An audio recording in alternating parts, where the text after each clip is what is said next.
Bonjour à tous, bienvenue dans ce nouveau Call Case.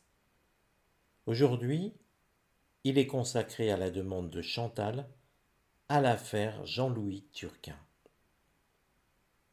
Alors, petite parenthèse, je sais que ça fait longtemps que je vous en parle. On va bientôt tenter un live à propos d'un Call Case. Je n'ai pas encore choisi lequel, je vais le faire très prochainement. Donc, dès que je connais une date et dès que tout est prêt, soyez à l'affût, comme on dit. Je vous communiquerai la date et puis venez nombreux au rendez-vous. Parce que là, on essaiera pendant une heure et demie, on verra le temps que ça prend, de poser d'autres questions que les miennes, tout simplement les vôtres. Chacun pourra essayer de poser des questions, d'essayer de faire des recoupements, et puis ça sera aussi l'occasion de voir comment on pose ces questions. C'est une occasion de partager un tirage tous ensemble et de le faire d'une manière collégiale. Je vous tiens au courant très vite sur cette nouvelle façon de pratiquer au niveau de la chaîne. Revenons à l'affaire qui nous concerne. En mars 1991, Jean-Louis Turquin signale la disparition de son fils, Charles-Édouard, depuis le domicile familial. 3 morts et 33 ans plus tard, le mystère n'est toujours pas résolu. En 1991, donc, Charles-Édouard Turquin a 8 ans et vit dans une belle maison de Nice avec son père Jean-Louis, un vétérinaire de 41 ans.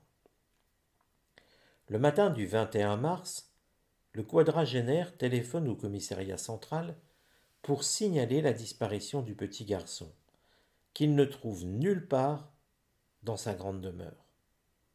La famille traverse alors une période compliquée, puisque la mère de l'enfant, Michel Turquin née Ballanger, a quitté le domicile après une énième dispute avec son époux. Elle n'est pas sur place en ce matin du 21 mars. Arrivés rapidement sur les lieux, les policiers constatent qu'il ne manque aucun effet personnel du petit garçon, et les chiens policiers ne relèvent pas sa trace au-delà de la maison. Charles-Édouard est timide et craintif. La thèse d'une fugue est donc immédiatement mise de côté, et la piste de l'enlèvement est privilégiée. Qui aurait bien pu venir chercher le petit garçon en pleine nuit? La vie privée du couple Turquin est dès le début au centre de cette affaire, et les enquêteurs apprennent rapidement que le couple est en instance de divorce après un mariage plus que chaotique. Michel Ballanger et Jean-Louis Turquin sont étudiants lorsqu'ils se rencontrent sur les bancs de l'école vétérinaire de Maison-Alfort. Ils s'installent rapidement ensemble, mais leur relation se dégrade aussi vite qu'elle a commencé. Selon Nice Matin, journal bien connu, l'homme est décrit comme autoritaire et violent, et elle serait volage. Il a des affinités avec le Front National, elle se passionne pour l'hébreu. Mal assortis, ils ont un fils en avril 1983, qu'ils baptisent Charles-Édouard. Michel Ballanger entretient des relations extra-conjugales et ne le cache même pas à son mari. Doutant de sa paternité, Jean-Louis Turquin effectue des analyses génétiques en janvier 1991 et découvre alors qu'il n'est pas le père de l'enfant de 7 ans. Après une énième et violente dispute en février, le couple est en instance de divorce lorsque disparaît Charles-Édouard. Michel Ballanger a quitté le domicile conjugal, mais son époux ne l'entend pas de cette oreille. Il refuse de céder la garde de l'enfant et pousse son épouse à revenir à la maison. Il lui a donné un ultimatum qui se termine le 20 mars à minuit. Ces différents éléments en leur possession, les enquêteurs se demandent si Jean-Louis Turquin n'est pas à l'origine de la disparition de Charles-Édouard. Michel Ballanger se rapproche alors de son mari dans l'espoir d'obtenir des aveux sur cette nuit du mois de mars. Lors d'un rapport consenti des deux côtés, Jean-Louis Turquin lui confie avoir tué, puis enterré le garçon dans la commune de Lucéram, à une vingtaine de kilomètres de Nice. Elle obtient ensuite des aveux enregistrés sur cassette, le quadragénaire allant jusqu'à expliquer pourquoi il a choisi d'étrangler le petit garçon. L'homme a-t-il vraiment tué son fils? S'est-il prêté à un jeu pour reconquérir sa femme? Les visions s'opposent. Ces aveux conduisent à l'arrestation de Jean-Louis Turquin, incarcéré le 13 mai 1991. Il est finalement relâché le 14 février 1992 dans l'attente de son procès. Il fait imprimer des affiches pour retrouver son fils et promet une récompense de 100 000 francs, soit 15 000 euros. Il engage également un détective privé qui est chargé d'enquêter.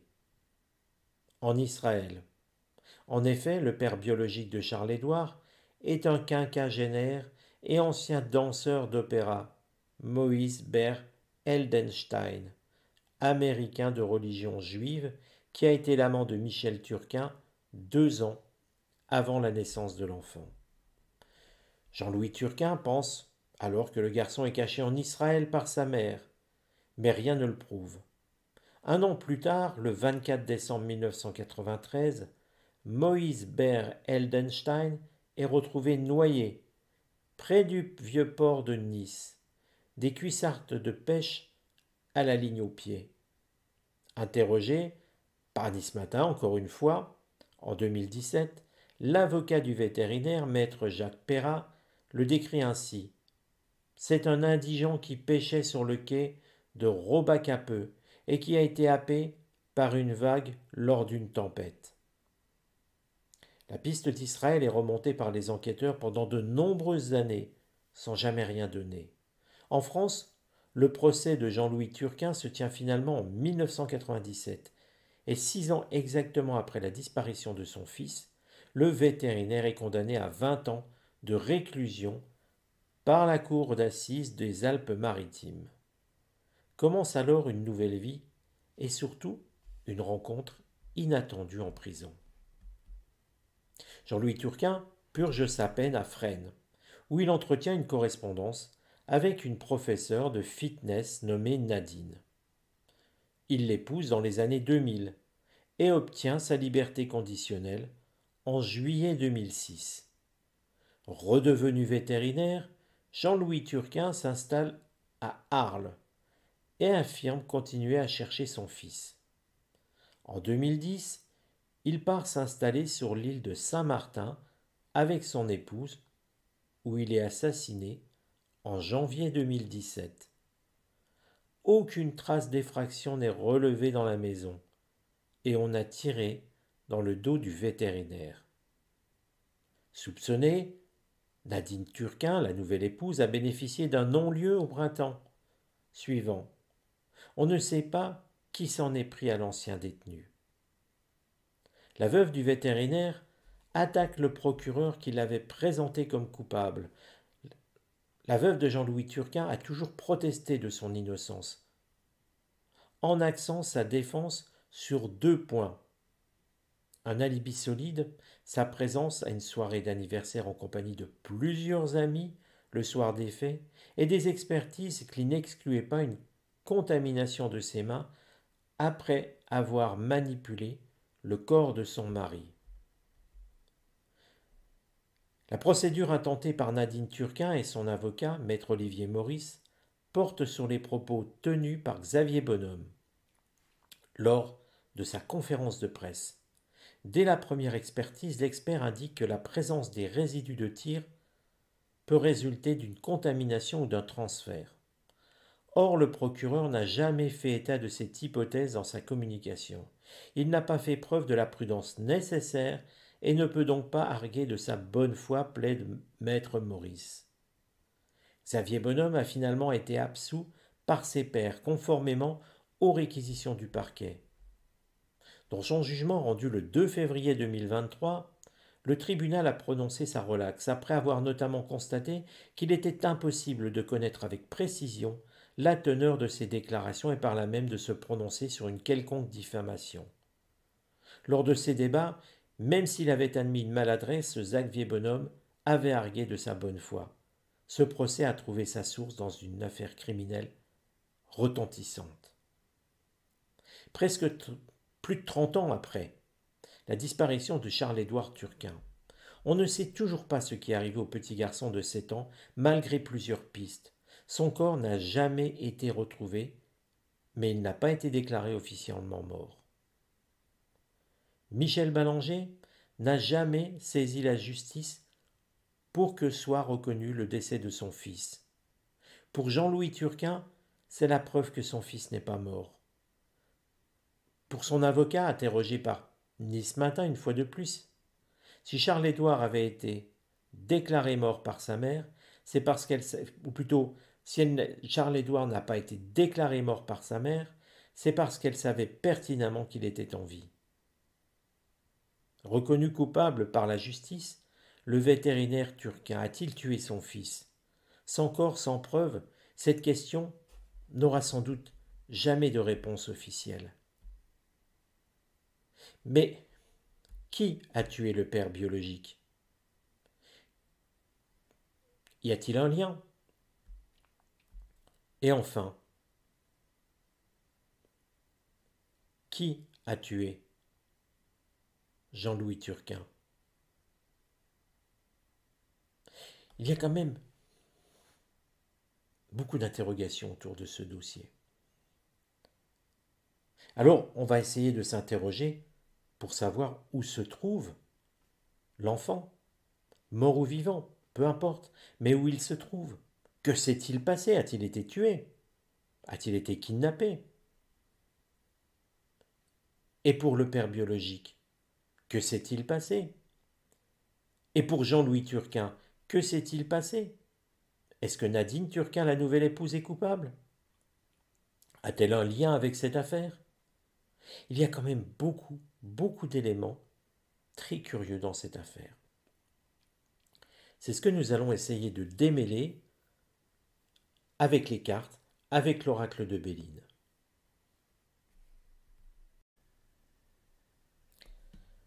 Alors, comme vous le voyez, quel sac de nœuds cette affaire. On va devoir la diviser en 3 parties. Déjà, Charles-Édouard. On verra ensuite le père biologique. Puis à la fin, Jean-Louis Turquin. Peut-être que chacune de ces histoires n'ont rien à voir les unes avec l'autre. Toutefois, ce serait quand même, je vais utiliser un mot que je n'aime pas, une sacrée coïncidence. Même si tout est possible dans la vie. Mais les coïncidences, je n'y crois guère. Je n'y crois pas du tout même, pour vous dire mon ressenti. Alors, première chose, eh bien, c'est de regarder cette disparition de Charles-Édouard Turquin en 1991. On va regarder ce qui se passe dans cette période du 20 au 21 mars. Et de se demander comment a évolué Charles-Édouard Turquin dans cette période du 20 au 21 mars 1991. En fait, ce que j'essaie de savoir, c'est s'il y a eu agression ou pas. On peut tout imaginer dans cette affaire. Rappelez-vous, déjà, ce que dit Jean-Louis Turquin, ce qu'il avoue à sa femme. Comme on le dit dans le texte, est-ce un jeu, un test, une provocation, même si elle est de mauvais goût? Est-ce la vérité? Et puis les chiens. Nous ne sommes pas sur des paroles, les chiens qui ne retrouvent pas d'odeur de Charles-Édouard à l'extérieur de la maison. Ça voudrait dire qu'une voiture est rentrée à l'intérieur de la maison, qu'on y a fait monter Charles-Édouard et qu'on est reparti avec pour un enlèvement. Parce que si on fait marcher l'enfant, même 100 mètres en dehors de la maison, les chiens vont pouvoir le sentir. Donc vous voyez qu'il y a quand même quelque part, si on y prête un tout petit peu attention, des choses qui peuvent être incohérentes. Mais méfions-nous le texte que je vous ai lu, je l'ai pris sur Internet. Là encore, il peut y avoir des erreurs de retranscription. Donc on doit être méfiant de tout. Et quelque part, on doit se faire notre propre opinion. N'oubliez pas, nous sommes à 33 ans en arrière. Nous devons être le plus neutre impossible et garder les faits, uniquement les faits. Et le premier, c'est la disparition de Charles-Édouard. Ici, on commence tout de suite par une carte mercurienne. Mercure, c'est la parole, c'est la communication, ce sont les échanges verbaux, c'est aussi les réseaux de vie sociale, c'est plein de choses Mercure, mais c'est toujours des interactions. Or là, vol-perte. Rappelez-vous que là, c'est très court le laps de temps. J'ai posé la question du 20 au 21. Si vous remarquez, on y montre une chauve-souris qui tient un petit animal et on met vol-perte. La chauve-souris qui tient l'animal, on a l'impression d'un enlèvement. Moi, ça m'évoque ça. Vol-perte, sur une carte de communication, j'ai l'impression qu'on a bâillonné l'enfant, ou assommé, ou drogué. Alors souvenez-vous, le père est vétérinaire. Il doit avoir les moyens de pouvoir droguer son fils. Attention, je ne dis pas qu'il l'a fait, hein. J'expose simplement les faits par rapport à une carte. Mais il en a les moyens. Il peut aussi bâillonner son fils. Mais s'il veut l'emmener en voiture, pourquoi le bâillonner? Un père et son enfant, il pourrait très bien l'emmener en voiture et ça se fait à la confiance. Vous voyez, il y a des choses qui sont un petit peu curieuses. Mais en tout cas, ce qu'on va retenir, au plus simple de ce que dit la carte, pardon, communication, on empêche l'enfant de parler, donc on le bâillonne, on le drogue ou on l'assomme. Et il y a cette idée d'enlèvement. Restons toujours sur ce que dit la carte, parce que si on surinterprète, on a une chance de se tromper. Elle est plus importante, plus on interprète en voyance et plus on surinterprète surtout, parce qu'on essaie d'y mettre une logique. Quelque part, c'est humain, on essaie de déduire, et là, ce n'est plus l'intuition qui parle. Dès qu'on parle de déduction, on fait du mentalisme. Alors on peut tomber juste, mais on peut aussi tomber faux. Vous me direz, la voyance n'étant pas, elle non plus, quelque chose d'exact à 100%, on pourrait aussi dire que la voyance peut se tromper. C'est vrai, en voyance, les meilleurs voyants font 85%. Je n'ai jamais dit que j'étais le meilleur voyant. Je n'ai pas cette faiblesse de croire que je suis le meilleur des meilleurs. Pas du tout. Il faut toujours garder une forme d'humilité sur ce que l'on fait. Voyons ce qui va aller contre cette journée pour Charles-Édouard. La famille. Là encore, c'est très intéressant. La famille de Charles-Édouard, c'est Jean-Louis Turquin, c'est sa mère, et puis, par extension, c'est son père biologique. On pourrait y mêler des oncles, des tantes, vous me direz, vous n'auriez pas tort. Moi, je dirais plutôt qu'on est sur quelque chose d'une famille proche. Déjà, trois protagonistes, dont un meurt noyé, l'autre assassiné. Bon, et depuis, la mère est aussi morte, mais de maladie. Là encore, est-ce tellement incohérent de se dire, ça peut être Jean-Louis Turquin, j'y bien ça peut, la mère qui serait venue enlever le fils, tout à fait possible. Et puis, le père biologique, il va dans une maison qu'il ne connaît pas, mais c'est possible aussi. Pourquoi il n'accompagnerait pas la mère? Vous voyez, il y a plusieurs combinaisons. Parce que le père biologique, la mère biologique, bon, forcément, enlevant leur enfant, C'est tout à fait possible. Comme c'est possible que ça soit Jean-Louis Turquin. Mais en tout cas, on peut exclure, et c'est le plus intéressant, le rapt de quelqu'un qui n'a rien à voir avec toute cette histoire. On essaye et on resserre un petit peu les mailles du filet. Même si, encore une fois, j'essaye vraiment, même si vous me trouvez pinailleur, c'est vrai, mais je pense que c'est le plus intéressant, c'est de faire extrêmement attention. Dans l'absolu, on pourrait très bien dire, les parents, la mère, ou on va pas dire que le père a commandité un enlèvement chez lui, ça n'aurait pas de sens, mais la mère peut avoir commandité quelqu'un, auquel cas elle reste quand même concernée par cette carte. Pour moi, c'est la famille qui est le problème, sans dire quel membre de la famille. Et c'est un problème, ça ne veut pas dire que c'est lui qui a fait. Alors le conseil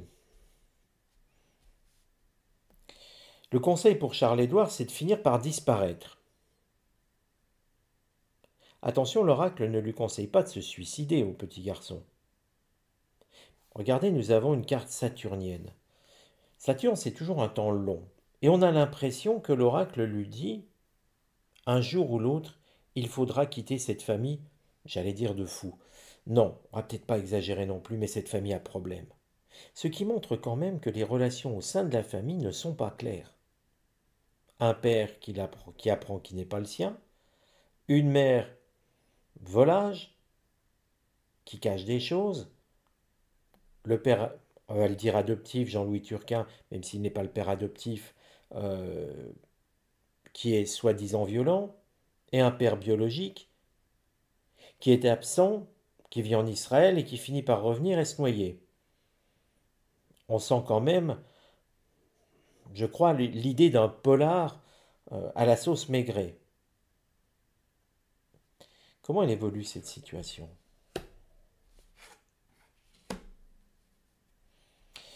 Si vous remarquez tout de suite, on n'a aucune carte martienne. Ce qui montre que dans cette période du 20 au 21, Charles-Édouard, il n'y a rien qui démontre qu'il a été agressé dans le sens battu, frappé ou tué. Rien dans les cartes. Ici, juste cette carte qui nous parle d'un rapt, d'un enlèvement. Bâillonné, c'est un peu violent, mais bon, ou drogué. Si on drogue un enfant, il s'en rend pas vraiment compte, même si c'est un adulte d'ailleurs. Je ne dis pas que c'est pas violent, mais vous voyez, il n'y a pas de coup, quoi. On n'est pas dans de l'agressivité coup. Si vous regardez tout ça, on a l'impression quand même, là encore, on a du saturnien, je vous le fais remarquer, donc un temps long. La carte du cloître, on a presque l'impression, entre guillemets, d'un emprisonnement, où on le garde derrière des murs sans le faire sortir, ce qui revient un petit peu au même. Toute cette période. Plusieurs jours, vraisemblablement. Ça ne veut pas dire qu'on l'a mis non plus en prison, ou qu'on l'a mis enfermé de force dans une pièce qui ne sort pas. Mais on l'a peut-être tout simplement caché dans un endroit, mis à l'abri, on ne le laissait pas sortir d'une maison. On l'enlevait à la vue du monde. Et puis derrière, on retrouve une carte solaire, élévation, avec une pyramide, avec une échelle. La carte solaire montre plutôt des solutions, quelque chose qui réchauffe. On peut même se dire, pourquoi pas un pays plus chaud. La carte élévation montre une amélioration de vie pour Charles-Édouard. Et puis les pyramides, eh bien, comment ne pas penser à l'Égypte? Alors bien sûr, vous me direz avec justesse, Israël, ce n'est pas l'Égypte. C'est vrai. C'est tout à fait vrai. Mais rien ne dit que, au final, il n'a pas été passé par l'Égypte, avant de pouvoir revenir en Israël ou ailleurs. Donc tout ça pour vous dire que, avec ce tirage, pour moi, Charles-Édouard n'est pas mort, n'a pas été tué dans cette période du 20 au 21, ni même vraisemblablement après. Alors, qu'est-il devenu? Qu'est-il devenu, Charles-Édouard? Alors, on va essayer de regarder, non pas ce qu'il est devenu dans sa vie, qu'il soit peintre, maçon, boulanger ou autre, je dirais que ça offre peu d'intérêt. Ce que je vais essayer, même si je comprends que ça puisse en intéresser certains, mais comme il y a beaucoup à regarder, je vais essayer de faire plus court. D'ailleurs, ce tirage pourrait très bien être celui que je choisis pour approfondir euh, lors du live, du premier live qu'on fera ensemble. Pourquoi pas? Là, je vais demander à l'oracle quelle carte représente le pays dans lequel Charles-Édouard vit actuellement. Je dis bien actuellement, pas par ceux qu'il a pu transiter.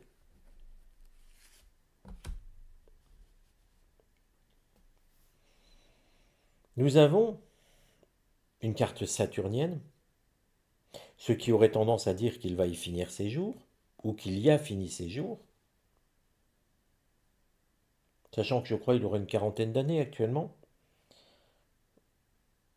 La carte infortune montre une vieille femme qui avance péniblement, qui tient le coup, qui fait preuve de ténacité, qui ne cède rien.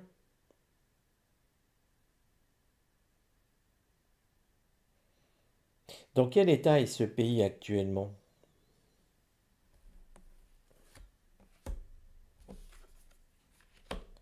Alors vous allez me dire pourquoi je n'ai pas continué avec une carte et pourquoi j'ai pris celle-ci. Parce que je voyais ici, je vais vous expliquer tout, parce que je trouve important aussi de pouvoir expliquer un petit peu une forme de pédagogie sur pourquoi je pose telle ou telle question et pourquoi parfois j'enchaîne avant d'avoir totalement la réponse sur une autre question. Ici, on y voit donc une vieille femme qui tient la, qui fait preuve de ténacité, euh, qui fait preuve de courage quelque part. Et puis je tiens compte aussi forcément de l'environnement de Charles-Édouard. Et dans quel état est ce pays? Nous avons Mars, le dieu de la guerre. On peut donc, avec une arme ici, penser que Charles-Édouard est dans un pays en guerre. Connaissant le passé de Charles-Édouard, l'origine du père biologique, pour moi, Charles-Édouard est en Israël. Il n'est plus en France depuis très longtemps. Et il n'est pas mort. Il aura une quarantaine d'années. Actuellement, Charles-Édouard vit toujours, mais en Israël. Alors ça ne veut pas dire qu'il est au courant de la situation. Attention, il a été enlevé, il est petit. Vous savez que les enfants peuvent conserver certains souvenirs, parfois pas d'autres. Il y a beaucoup, beaucoup de conditions. Mais en tout cas, pour moi, Charles-Édouard est toujours en vie et toujours dans l'État d'Israël. Alors, effectivement, dans ce cas-là, pourquoi avoir tué Jean-Louis Turquin? Pourquoi la mort du père biologique? Eh bien, c'est ce que nous allons regarder. Déjà, le père biologique.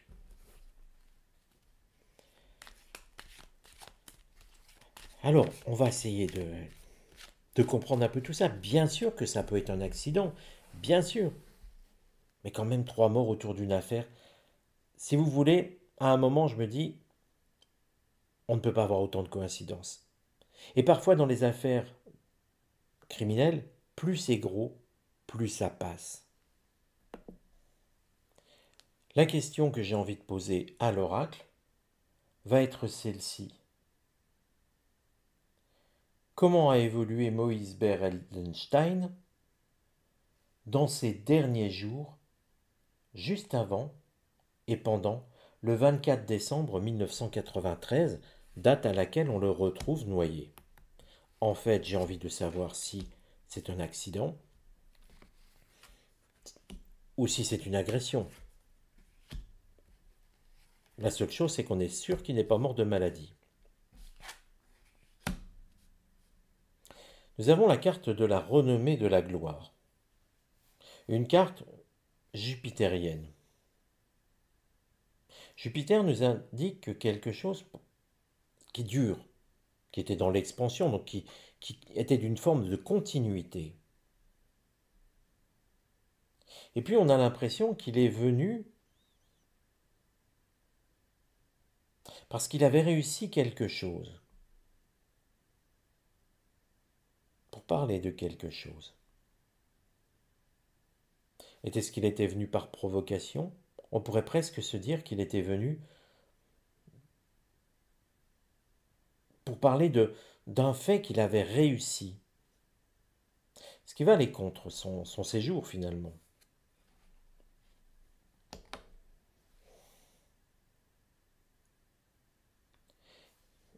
On a l'impression qu'il met en lumière quelque chose. Nous sommes sur une carte mercurienne. Mercure, la communication. Mercure, la discussion, le réseau social. Et puis, un texte. Là, on a l'impression encore qu'il serait en train de montrer des preuves, ou montrer en tout cas des éléments, des documents, de faire la lumière sur quelque chose, et d'agir presque, par ici provocation, mais d'agir en toute lumière et que ça se retourne contre lui. Voyons le conseil qu'il aurait fallu lui donner. Le conseil aurait été d'être dans l'agressivité et de se défendre. Ça laisse sous-entendre qu'on l'a attaqué ou que quelque chose semble avoir mal tourné.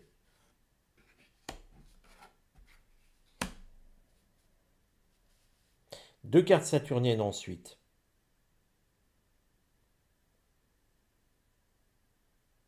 Nous avons ici la grâce. Alors la grâce, quand on connaît la finalité, on a presque l'impression que c'est quelqu'un qui va aller rejoindre son créateur. Et puis ici, le cloître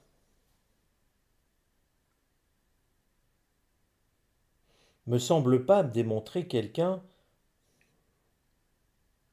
qu'on a poussé, qu'on a frappé. Non, on lui conseille de se défendre. Quelque chose ne colle pas avec la mort de Moïse Berendelstein. Il est certes retrouvé noyé près du vieux port de Nice, des cuissardes de pêche à la ligne aux pieds.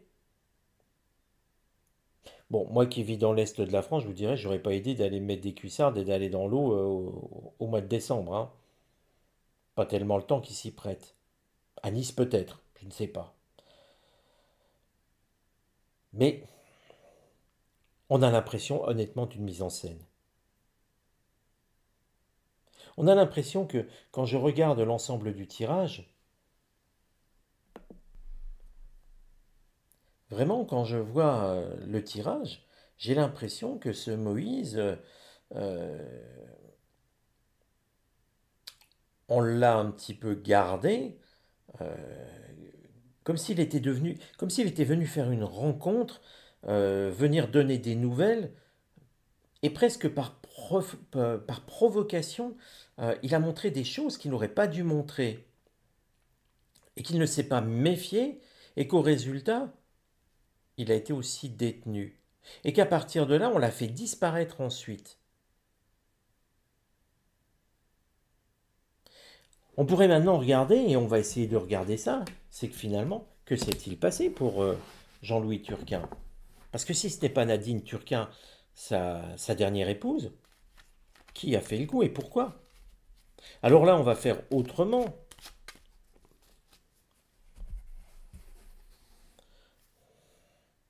On va pas regarder comment ça a évolué, on sait qu'il a pris une balle dans le dos. On va demander quelle est la raison, quelle carte représente la raison pour laquelle Jean-Louis Turquin a été assassiné.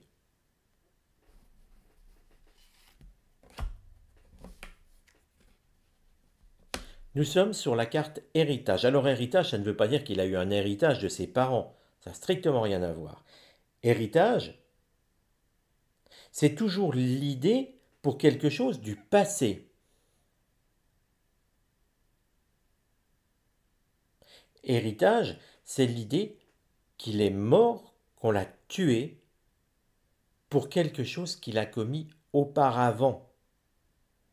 Le temps montre que ce n'est pas immédiat, que c'est donc quelque chose de, je ne vais pas dire lointain, ça ne monte pas à 50 ans, ça n'aurait pas de sens, mais que vous voyez que c'est antérieur, plusieurs années, pardon, plusieurs années avant, je m'en étouffe. Mais je sens cette affaire extrêmement intéressante. Et vous voyez, nous avons une tête de mort, on a l'impression qu'on lui reproche d'être quelque part derrière la mort de quelqu'un, qu'il y a des traces de ce qu'il a fait. Et là, on peut hésiter. Est-ce que quelqu'un croit qu'il a tué son fils? Peu probable, honnêtement peu probable. Mais est-ce que c'est tout simplement pas quelqu'un qui lui reproche la mort du père biologique de Charles-Édouard? Et là, finalement, on comprendrait que tout est imbriqué. Parce que comme je vous l'ai dit au début, les coïncidences, je n'aime pas ça, je n'y crois pas.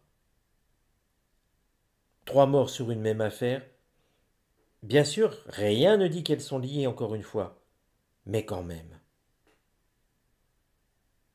Donc si on lui reproche quelque chose, quelle carte représente la personne qui a tué, d'une balle dans le dos, Jean-Louis Turquin?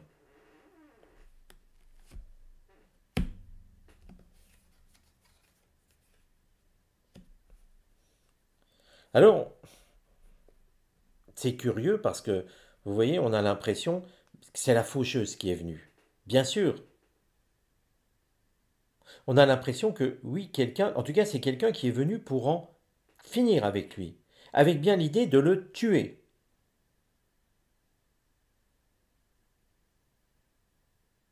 On a bien l'idée d'une préméditation.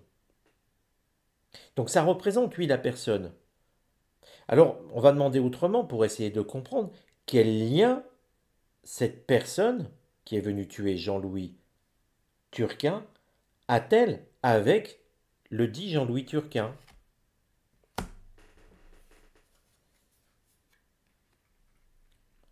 Il y a un lien émotionnel, nous sommes sous la Lune. Il y a donc un lien de proximité.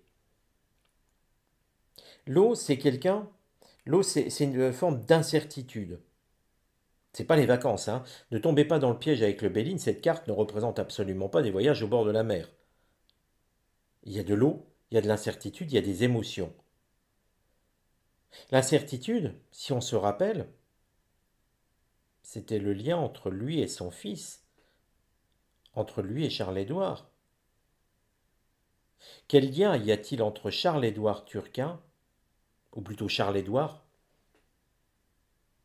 quel lien y a-t-il entre Charles-Édouard et la mort de Jean-Louis Turquin?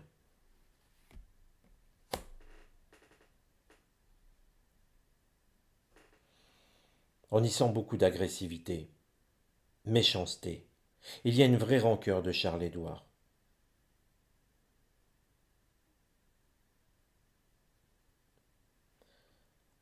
Je marque un temps parce que finalement, tout semble se recouper. Cette affaire est complexe. Eh bien, je voulais vous laisser un petit peu sur votre faim. Je ne sais pas combien de temps ça va me mettre, mais je vais essayer d'ici une semaine ou deux d'organiser ce live, hein. Je ne sais pas encore les horaires, je ne sais pas quel jour, je vais voir. Je vais voir comment on peut faire ça. Et puis on va essayer d'approfondir. Aussi, ceux qui veulent y participer, eh bien déjà, euh, je vous encourage à préparer vos questions. Des questions sur le modèle de celles que j'ai fait. De ne pas reposer les mêmes questions d'une autre façon. L'oracle n'aime pas ça, en général il répondra de travers. On ne repose jamais la même question à un oracle, même en changeant un mot. Ça, c'est le meilleur moyen d'avoir des réponses biaisées et faussées. L'oracle est susceptible. Mais on va essayer d'aller plus loin. Je vous laisse à vos pensées, à vos crayons, Et je vous tiens au courant. Je vais regarder dimanche après-midi, je vais travailler sur comment on fait un live, etc. On va regarder comment on va faire. Euh, et puis après, je choisirai une date. On va y arriver. Restons positifs, on va y arriver. Je vous disais depuis longtemps qu'on allait faire un live. Il faut quand même que je tienne un petit peu ce que je vous ai dit que je ferais, même si je ne vous l'ai pas promis. Quand je dis que je fais quelque chose, j'aime bien tenir ce que je dis. Je trouve que c'est important, c'est aussi une question de confiance. Et puis je pense que quelque part, ça sera un plus, à nouveau une avancée pour la chaîne vis-à-vis de ce qu'elle peut vous apporter. Je sais que parmi vous, beaucoup sont passionnés par les cold cases, notamment Chantal qui m'en a envoyé énormément. Et de temps en temps, j'en traite un et je glisse d'autres cold cases venant d'autres personnes dans toutes ces demandes. Je vous dis à très bientôt. Passez une belle semaine, prenez soin de vous et à très vite.